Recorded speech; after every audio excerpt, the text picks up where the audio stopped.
Inovasi Kelpon. Prolanis atau Program Pengelolaan Penyakit Kronis adalah suatu sistem pelayanan kesehatan dan pendekatan proaktif yang dilaksanakan secara terintegrasi yang melibatkan peserta fasilitas kesehatan dan BPJS Kesehatan dalam rangka pemeliharaan kesehatan bagi peserta BPJS Kesehatan yang menderita penyakit kronis.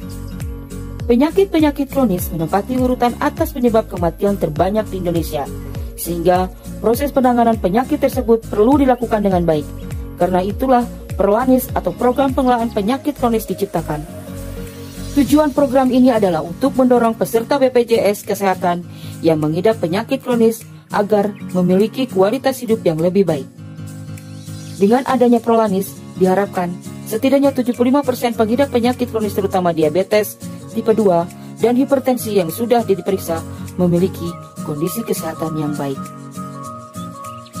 Dengan demikian, Prolanis sangat kita perlukan, di mana peserta program ini dapat tercapai kualitas hidup secara optimal dengan biaya pelayanan kesehatan yang efektif dan efisien. Hal ini sesuai dengan visi, misi, dan tata nilai Puskesmas Ciampea Udik, yaitu mewujudkan masyarakat di wilayah kerja Puskesmas Ciampea Udik yang mandiri untuk hidup sehat dengan pelayanan kesehatan yang berkualitas. Permasalahan yang ditemui di lapangan terkait program Prolanis adalah menurunnya angka kunjungan peserta Prolanis di Puskesmas Ciampea Udik. Penyebabnya adanya pandemi COVID-19, menyebabkan peserta Prolanis enggan datang ke fasilitas kesehatan karena risiko tertular COVID-19. Menyikapi hal tersebut, Puskesmas Ciampea Udik melakukan langkah terobosan baru dengan membuat inovasi, yaitu Kelpon atau Kelompok Prolanis Online. Inovasi ini merupakan wadah bagi para peserta program Prolanis di wilayah Puskesmas Ciampea Udik dengan memanfaatkan media sosial atau WhatsApp Group. Tujuan pemanfaatan media sosial tersebut adalah untuk menjangkau peserta Prolanis dan menyampaikan informasi pentingnya pemeriksaan rutin sehingga mendorong mereka tetap dapat melaksanakan pemeriksaan kadar gula darah dan tensi darah ke puskesmas setiap bulannya. Selanjutnya, melalui inovasi Kelpon, petugas puskesmas sebagai penanggung jawab program Prolanis dapat tetap memantau peserta Prolanis. Dengan demikian, tujuan optimalisasi pelaksanaan rasio Prolanis oleh puskesmas dalam rangka menjaga kadar gula darah bagi pasien diabetes dan tekanan darah bagi pasien hipertensi dapat tercapai. Tujuan dari inovasi ini adalah terselenggaranya pelayanan kesehatan yang prima untuk penyakit DM dan HT melalui online. Manfaat dari inovasi ini yaitu untuk meningkatkan kesadaran peserta Prolanis dan membina kesehatan secara mandiri, serta meningkatkan kemampuan dan peran serta keluarga lansia dalam mengatasi masalah kesehatan lansia. Sasaran Prolanis ini adalah peserta Prolanis Puskesmas di wilayah Puskesmas Ciampea Udik.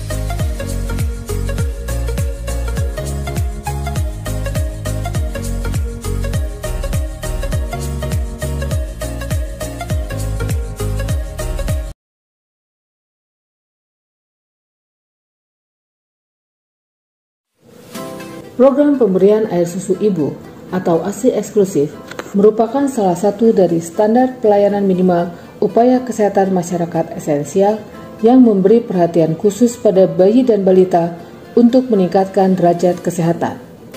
Pemberian ASI eksklusif juga merupakan salah satu indikator program pemerintah dalam melaksanakan Gerakan Nasional Percepatan Perbaikan Gizi dalam rangka 1000 hari pertama kehidupan. Gerakan ini dimulai dari masa kehamilan hingga anak usia 2 tahun. Pada negara-negara yang sudah melakukan survei nasional terkait pemberian ASI eksklusif, mendapatkan pemberian ASI eksklusif masih cukup rendah.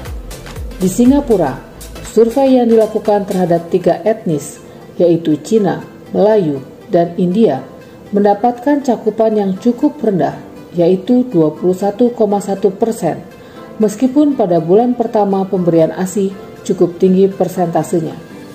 Sama halnya dengan di Indonesia, persentase pemberian ASI eksklusif selama 6 bulan masih cukup rendah berdasarkan data Riskesdas tahun 2013, yaitu 30,2% yang masih jauh dari target nasional 80%. Program gizi, khususnya pemberian ASI eksklusif, adalah suatu program pemerintah yang harus dilaksanakan dalam upaya menurunkan prevalensi gizi kurang dan gizi buruk. Melalui berbagai perubahan perilaku sehat berkaitan dengan kekebalan tubuh dan kecukupan gizi, pertumbuhan dan perkembangan, serta kecerdasan bayi perlu mendapat perhatian khusus.